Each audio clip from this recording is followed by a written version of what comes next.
point across.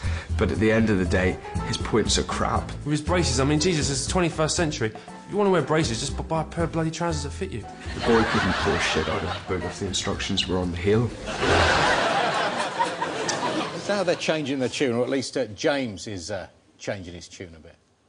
I will really make a painful confession and say that I'm beginning to like Ben. You know, a couple of weeks ago, he really got on my nerves about everything about him. This is something. Bloody wanted. Yeah, bloody hell. Let him finish. And let me finish. But on this task, you know, he was quite positive, and whilst he does have some sort of peculiar mannerisms and way of delivering things, he done really well, and I'd much rather have him on this task than not have had him. What do you think James's main strengths are?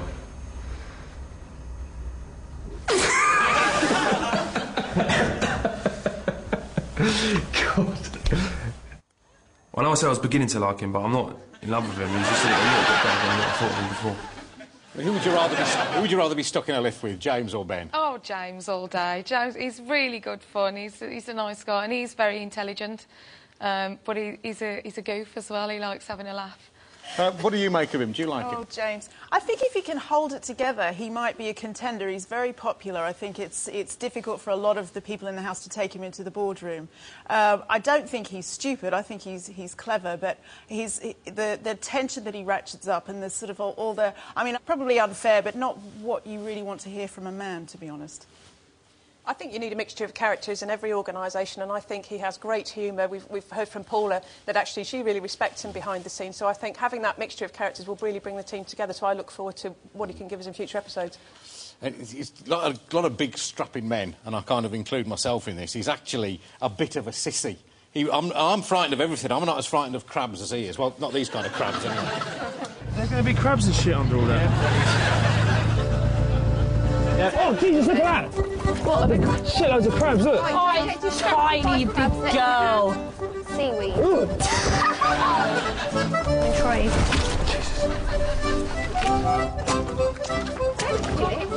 Oh, fuck! Oh, man, there's so many things under there. It's like a nut. Oh, fuck! Splash me, bastard. That's not even the right stuff, is it?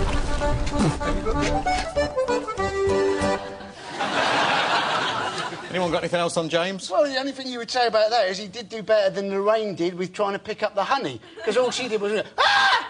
Yeah. Ah! Yeah. Ah! The quote of the week this week comes from Phil, and he describes Kim rather neatly. Do you think this is unfair on Kim? Tell us what you think. The rules plonked me with Kimberly, who's some sort of marketing guru in her own little head. But she's dumb as a doorknob. I never thought of doorknobs as being particularly dumb, but do you think she's as dumb as a doorknob? Well, I think the point is we haven't really seen that much of Kim. In the opening credits on the first show, she's the rough, tough cream puff, and we just haven't seen any of that. I want to see some of that. I think she's just nervous about being an American. She's actually coming across as a very nice American, whereas a lot of the British people seem really brash. It's like a role reversal, isn't it? You almost expect her to be there with a cup of tea trying to dunk a hobnob in it or something like that. I think she just needs to be a good deal less emotional. You know, she clearly has some very good background, but we're yet to see that, and I look forward to that coming out. Rough, tough, cream puff, or dumb as a doorknob? Which way do you swing on that one? Rough, tough cream puff. She's got more to it Definitely. than we've told us. Yeah. She's a really nice girl. She's very good at marketing, and I just don't think she's had a chance to display her skills.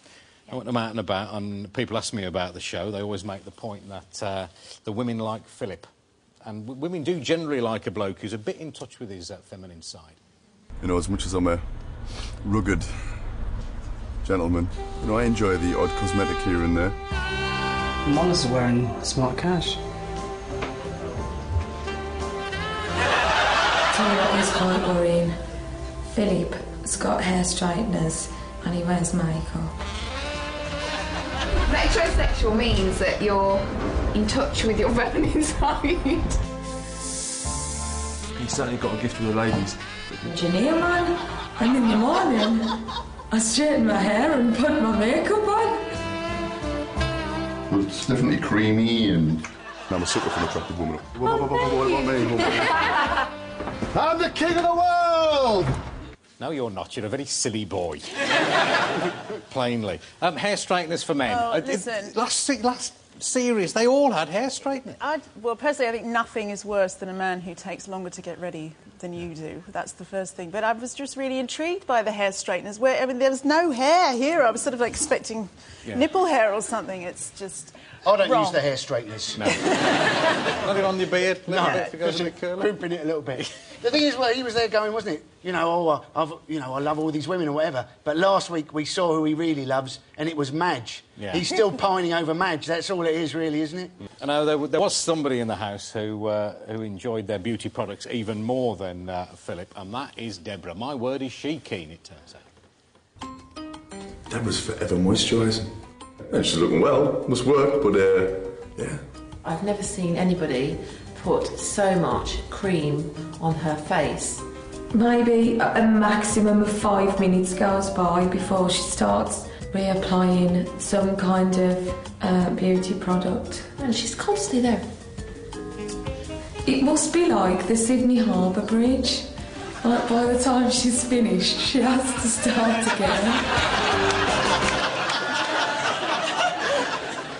Great line, Matt, I must say.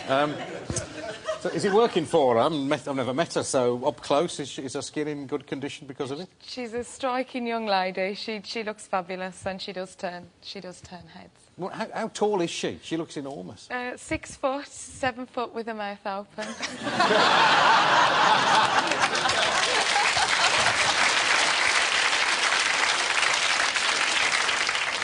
Do we think she should be sat here, or should it be somebody else? Did Sir Alan make the right decision for you, Jo? No, I thought it was totally the wrong decision. I think that he's overlooked some serious potential of yours there, so I'm really disappointed.